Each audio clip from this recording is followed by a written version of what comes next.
activities at the counties are not in the best of state. And we cross over to the next topic of discussion, and we've all witnessed the xenophobic attacks that have played out, and this is not the first time that this is playing out. And probably these attacks sort of prompt the need to assess the possible gaps associated with the effects of xenophobic attacks, because then the impact of xenophobia or maybe Afrophobia on the economy just in South Africa and technically on the rest of Africa could be as huge as we would not even imagine. But then again, we're not looking at that as it stands today. Of course, this has altered the activities in matters tourism if you are to go to South Africa today. But then again, what does it speak of Africa at large? And I think that's what we want to discuss this morning, even as we take a look at the great direction that Africa wanted to take, or maybe is working towards taking, that is a free African trade. And very many countries sort of expressed goodwill in terms of ensuring that this is a success. Maybe at some point, of course, Buhari is the only one who did not attend this particular meeting. But even as we hope for this, sincerely speaking, when we witness such events, are we likelihood to get to that level as Africa? You see, the problem that we've had as Africa all along is that there are some countries within Africa that feel that they do not belong to Africa. Yeah. They belong elsewhere. We've seen this happening in the northern region. Countries like Morocco, Tunisia, Egypt, feeling like they are more closer to Europe than they are to Africa. Egypt actually is a member of a bloc away from Africa. South Africa also faces the same challenge. And I was thinking about it when I was coming. The biggest problem South Africans have is that they are not mature enough democratically. They are toddlers because they only got independence in 1994. Right. So they are only 25 years old. So the young boys and girls who are fighting and looting shops are probably people who are born post-independence. Right. So they still don't know what it feels like to have a united country. They still feel like the issues that they found after independence is what is affecting them. But I can tell you, when you speak to people out there, they'll tell you how lazy these people are. They're not hardworking. I mean, across Africa, we have had some form of integration. We have Ugandans in our country, we have Southern Sudanese, we have Nigerians, and it happens across all nations. But we found a way of people working in a way that you don't even notice that this person is a Nigerian. It's a Nigerian, correct. Because you're hardworking, you're doing your own things, and you move on. But if you get to a situation where we are in South Africa, where you feel that you're not able to eat in your house because of your neighbor who is a foreigner, it's very sad. Right. And it also questions the issues of integration that we've been pushing for in Africa. Will it ever really happen? Because when the kind of discussions that you've been seeing from the leaders in South Africa paints a picture of a country that is not interested really with being part of Africa and allowing Africans to be able to integrate with them. And something else that the South Africans have to know, when they had issues before independence, it is the neighboring countries that came into that hosted them. Zimbabwe and the rest. They actually hosted them. They assisted them to get where they are. If these countries were bad enough, they could not have accommodated them that time. And they also have to see how the South Africans themselves have also moved and stayed in other countries so comfortably that they're not being threatened. Right. And for us, we want the Kenyan government to come out strongly and condemn this. And of course, they need to cite the South African High Commission in Kenya to be able to give us answers. Because when we talk of 2 Kenyans, it's just a number, but those are 2 Kenyans. Right. Kenyans who are hardworking, who are in South Africa legally, who are doing business, and they have been attacked. Shops have been looted. People are actually wondering, what next? Should we go back to our country? And when you see the kind of reaction that has come out of Nigeria, if these issues are not addressed, it will spread across Africa. And it will be a country against another country in Africa. We should actually be united against foreigners. Right. Foreigners who are Chinese, who are coming in to colonize us. That should be a common discussion. Right. So our discussion should not be a Nigerian staying in South Africa or a Southern Sudan resident staying in Kenya. It should be about the Chinese or the foreigners who are coming to colonize us, not people who are coming to work with us. So we really hope that in the spirit of integration that the African Union has been talking about every day, we can be able to look beyond these small issues like the issues that now are affecting South Africa to try and understand that an African is your brother. Right. Whether it's coming from the West or from the North. They should be welcome. That's why we are pushing for free movement of persons in Africa. In Africa. So that you don't need a visa to visit an African country. And that is the only way we can be able to grow our economy as Africa. One of the biggest complaints that we'll always have in touring, Africa is that it is very hard to get a visa to cross over to South Africa. Very hard. It's hectic. And equally, we acknowledge that xenophobia is more in times of economic and financial distress at that particular point. So the question then would be, has South Africa critically analyzed where this supposed fear comes from, supposed fear of fellow Africans is coming for, or maybe there's more than meets the eye. So before you answer that, let's listen into what President Ramaphosa had to say about these attacks. Technically, of course, he would condemn them, but how genuine is he in addressing this issue that has been recurring over years? The women of our country are feeling so insecure, and rightly so. They are feeling that their lives are not well regarded and respected in our country. We cannot have a situation like that where women in our country have a sense of security. So we will be redoubling the efforts that we are making.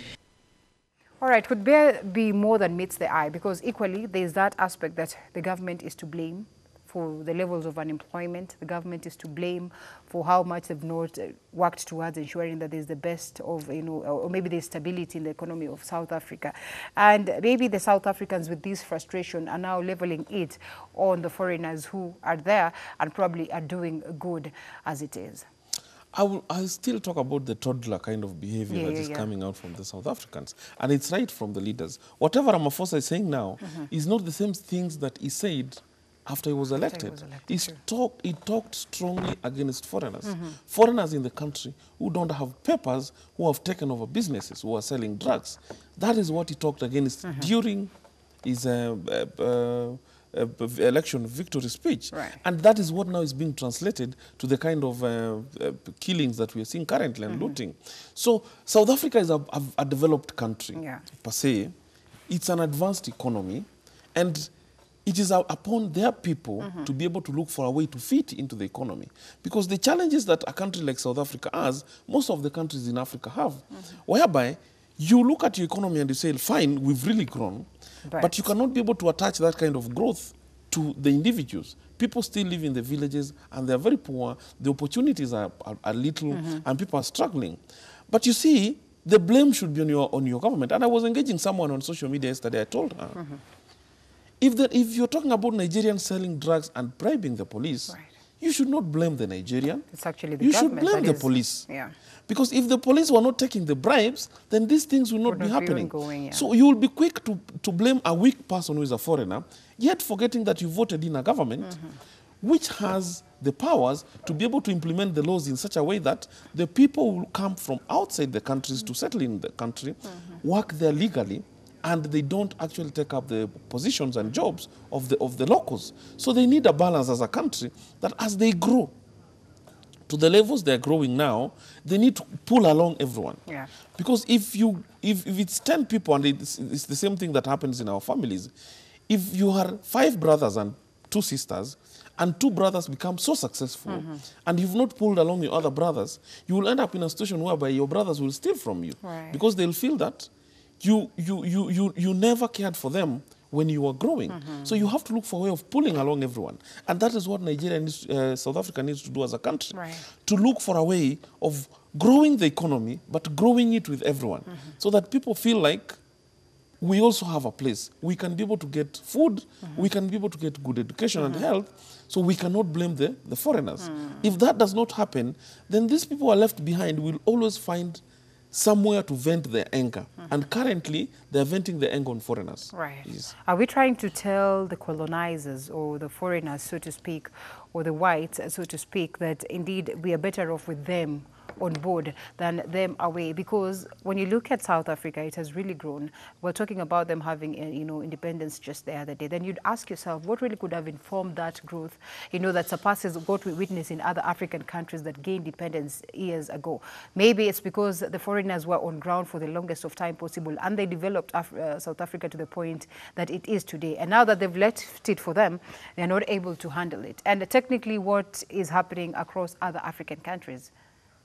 Sometimes what happens with our people is that they care so much about freedom than growth. Right.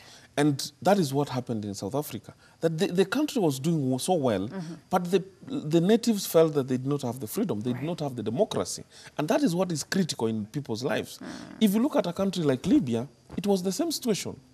They had a president who was taking good care of them, but they felt that they did not have freedom. They did not have the democratic space to be able to elect their leaders and all those things. So, and again, even if we were to work with the foreigners will help you grow the economy to tremendous levels. But they cannot be able to help you to pull you up so that you can be able to enjoy the benefits. Remember, they will want to crush you so that they can be able to stay for longer. And that is why South Africans cried for independence. The issues are the issues that have happened post-independence. How has the country and the presidents who have taken over from that time brought together their people? How have they spread the opportunities? Do we have a developed nation, not just in the urban centers, but in the rural areas? Do we have industries going to areas whereby people can be able to get employment and all those things? Do we still have people living in slums who cannot be able to afford meals? Those are the things that have to be addressed.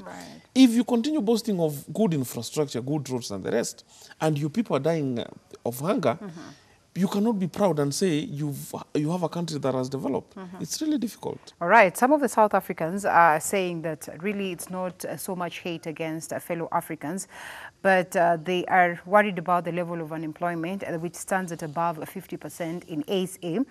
And of course, they're actually even worried at how much the country has stopped maybe or is actually stealing from their very own citizens, technically of what we witnessed right here, the question of corruption and everything. So they say in the event that the government will stop that, then they will be talking of a different thing. They will be having other fellow Africans coming on board and addressing this. So they're just ranting, which again is also not a justification as one would argue. But before we address this aspect of the government and what they should do on how they should re-strategize to grow the economy, the regional blocs, African Union, we've seen how much EU has actively been involved on the question of Brexit because they know the economic impact that would come along with this. What are the regional blocs? What is African Union doing towards addressing the economic issues of Africa and integration at large? I think the blocs that we have in Africa are not as strong as what we see in Europe and the developed countries. And our blocs were not formed with the mindset of developing the economies within the blocs. We have the East African Common Protocol, but we don't care about it. And it was a very good write-up and a very good agreement, but we don't care about it. We have not implemented it fully. So our blocs were more political, so that you feel that you belong to a place. That's why a country like Tanzania is in SADC and it's in the EAC.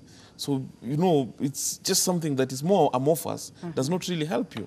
But if you could see if the SADC leaders will come together and condemn and look for a way of imposing sanctions on South Africa, then the South African will come up and say, look, we have to do something.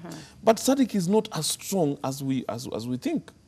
The countries there probably fear South Africa more because it's the only developed economy in that area. So they cannot be able to do probably much. They can only sit and watch, and we've not seen them talking strongly against that. So until we can be able to achieve economic integration to the level of EU with a common currency and, we remove all the tariffs so that countries feel that they fully benefit from the other, and then you feel that there's a big threat. If one country collapses, you are bound to be affected, then we can see more active involvement of the blocs. But at the moment, they are more political, and nothing much is coming out of them. All right, let's take a short breather. We'll be right back to wind up on this particular discussion, because then it's very important that we address the global impact of it, because I'm taking a look at, yes, we could be having these effects or impacts on the economy of South Africa. Then, of course, it proceeds to the rest of Africa and globally in terms of course, the performance of the currencies, the rand itself, one of the best performing currencies across Africa. But then again, what then would it mean on the aspect also of tourism? Right after this break.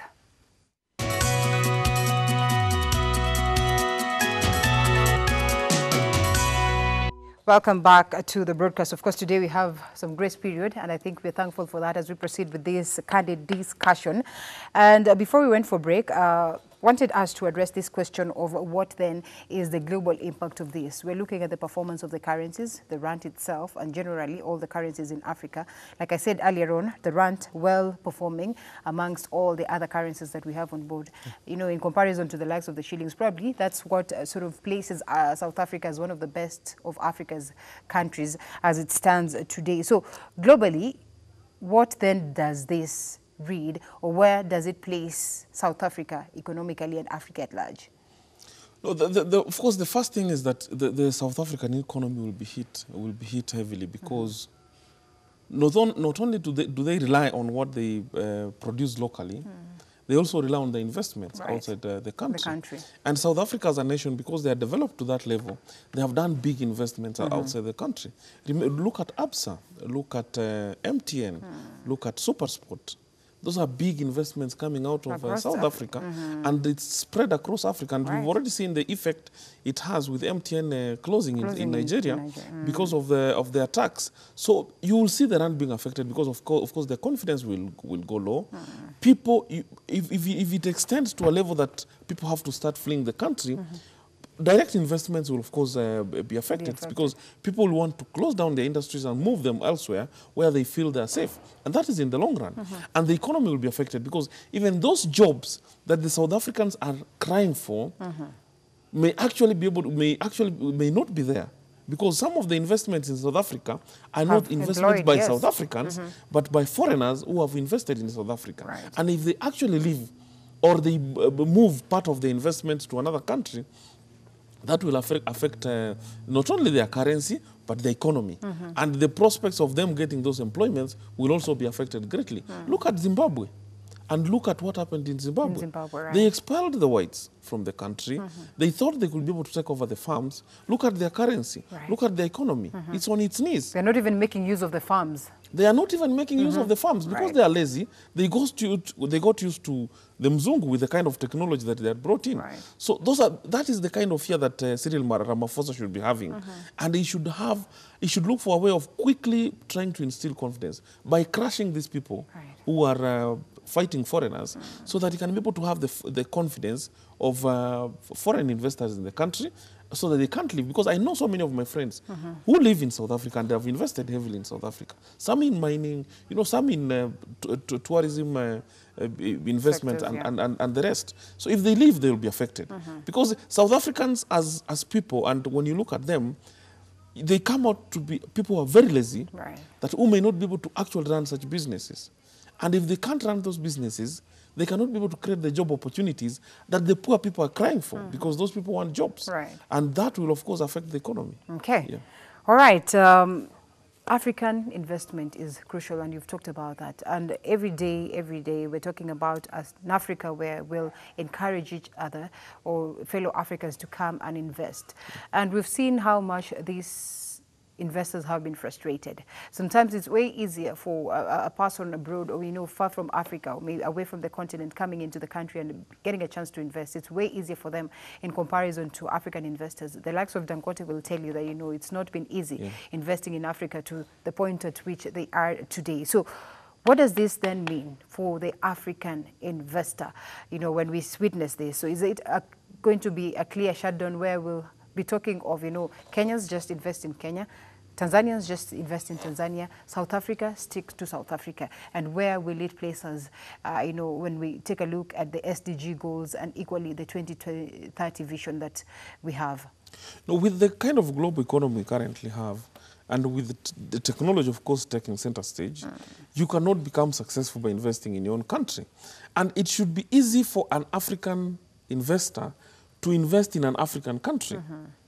I mean, why is it possible that a Chinese can come thousands of miles, set up a construction company, and become successful?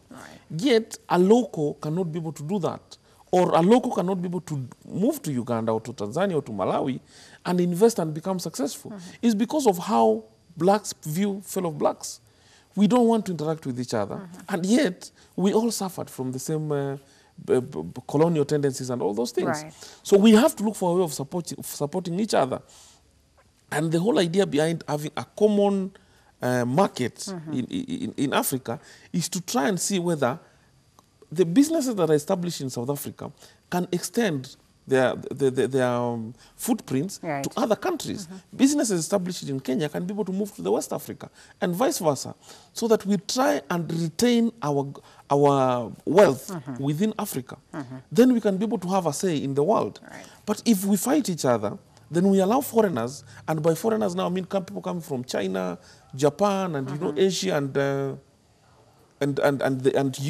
Europe and America to come and invest in Africa, and they become very successful. Then you have a case whereby you have capital flight. They invest here, but they move the money back to their countries. We cannot be able to grow. We will always be colonized, and that is why we are moving away from such. So let's try and accommodate Africans, our fellow Africans, so that we try and see how we can be able to integrate not only our culture, of course,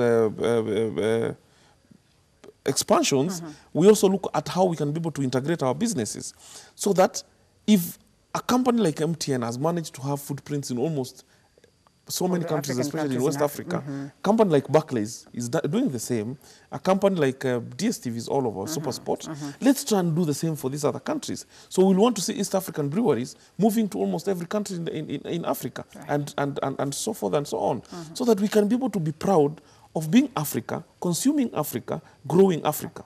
That then we can be able to become a very powerful continent. All right. Yes. And, you got me a little bit curious when we were talking about, this inhumanity meted upon fellow Africans. And for a moment, I sat back to ask myself, and I'm not trying to say that this equally should be meted upon the Chinese, upon the whites that like you rightfully put it, or maybe the foreigners, so to speak. Because then the hand of the foreigner has actively been involved in the activities of Africa, in the resources of Africa.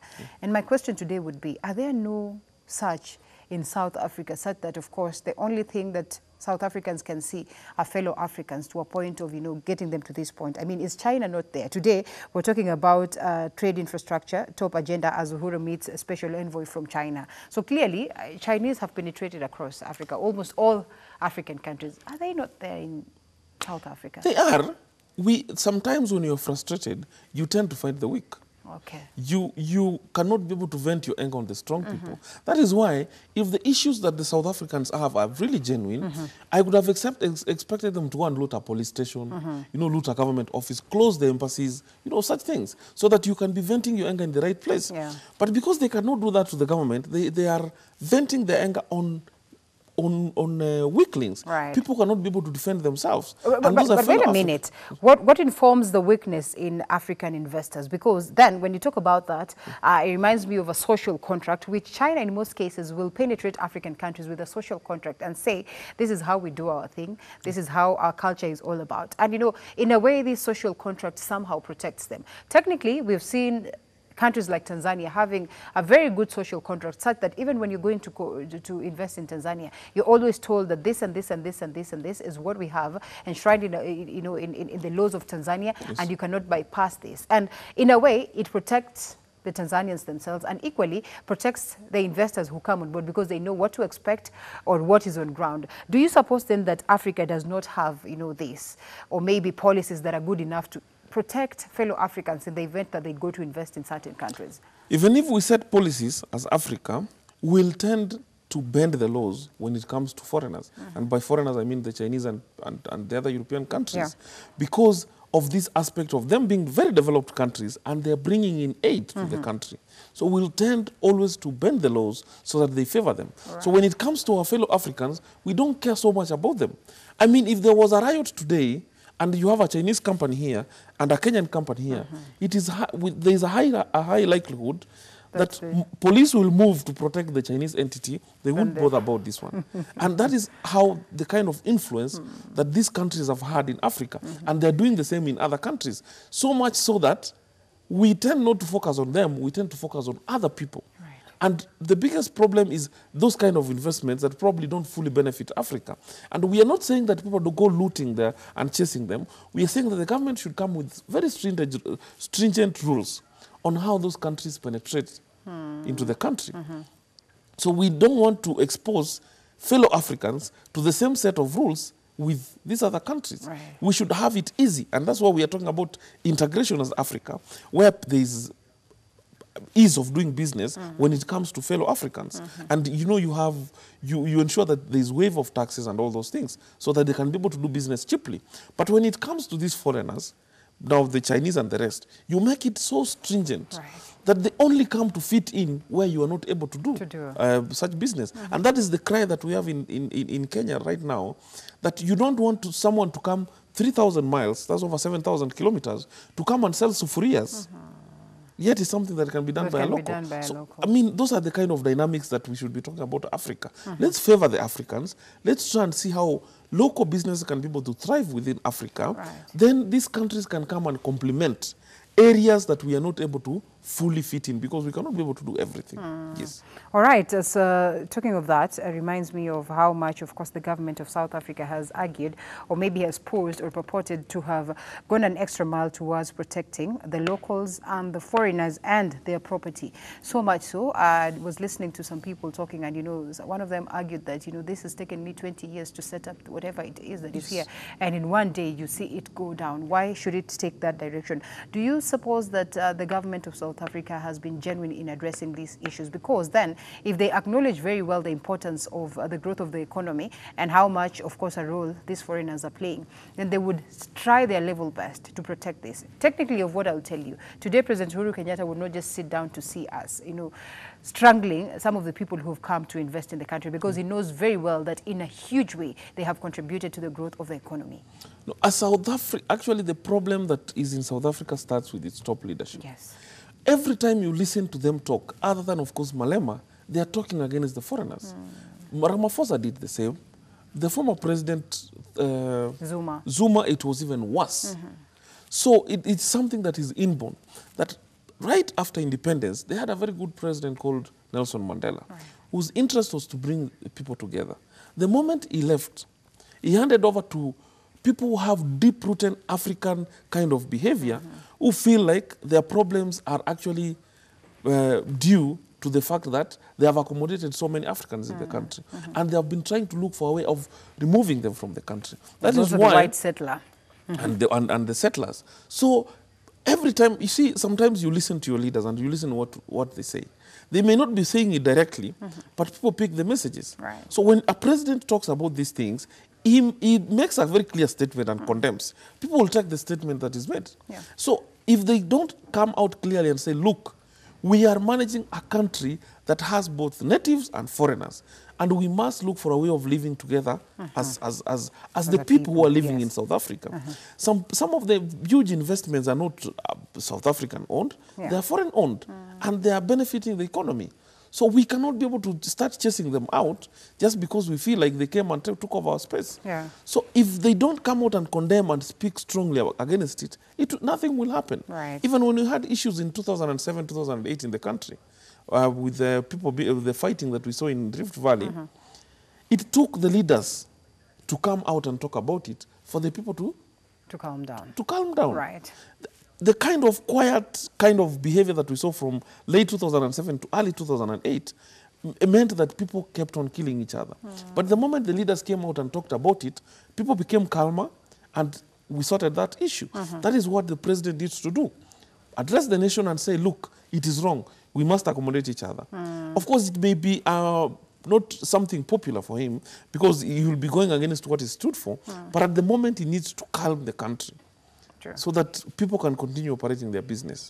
Then he looks for a way of handling those issues. My next question would have been, now the buck stops with who? The people or the government in addressing this. Then I just got to Twitter, and whatever is trending right now is hashtag South Africans, who are out there saying that we're proud to be South Africans. We do not even care if Nigerians decide to pull out after, if their musicians, you know, are pulling out of the concerts. After all, we never understood their languages and all that. Sincerely speaking, don't you think it is heartbreaking and we should weep for Africa? We should weep for Africa, and it just shows you the extent of unemployment and deep-rooted kind of hatred that we have. And the people, we have a people who've never fully benefited from their country. Right. And when you see the South Africans talking like that, they really feel like it's the end of them. They don't have anything else they can be able to do, because the government has not come out to tell them this is the direction. So for them, they feel, to hell, we can be able to sort out our issues. But they're not understanding the dynamics of, if they were left to sort out their issues, what will happen? Right. You see, Yeah. countries like America are where they are because they fully accepted foreigners. They also have their challenges right now, but they have looked for a way of integrating different people from different cultural backgrounds to work as a country. It's actually a country that is proud to have people from different cultures working towards developing the same nation. And I can tell you, even a Kenyan who has settled in South Africa feels proud to be in South Africa, feels proud to invest in that economy and to see the economy grow. He's not probably focused on Kenya, because that's where his investment is. If you've put in an investment of $3 or $4 million in South Africa, and you're feeding your kids, and you know you've employed 2,000 or 3,000 people, you will feel proud to be in that country and to benefit to contribute to that economy. So that is the kind of thinking that the South Africans should have. But if the kind of reactions they have is what we are seeing, it's sad. And that's why probably they're called South Africa. But they're south of Africa, Okay. so Africa is the rest of us. Them, So they're them, they're actually south of African. Africa. Well, Yes. sad to speak. But equally, as we get to wind up, is this the best way Nigerians, Kenyans, Zambians, or the rest of Africa would have addressed this issue? Because then it's not the first time that we're also, you know, just ranting back, or maybe banning them back, or even closing down their entities back. If we are looking for an integrated Africa, you know, a continental free trade Africa, sincerely, is this the way to handle it? Now, you see, we rely on our political leaders to be able to take the lead. Right.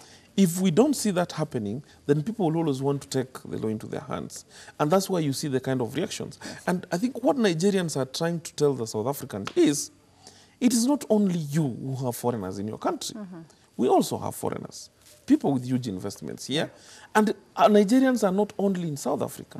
Nigerians are across the world. They have taken over villages, and even in China, you will find corners which are African corners, where Africans actually stay and they do business. So it is not the right way to react. But which other option do you have as a citizen if your president or your political leadership is not taking the lead to be able to address these issues? Because if we could have an urgent AU meeting by now to discuss this issue, people will calm down and say, let's wait and see the direction that the AU takes.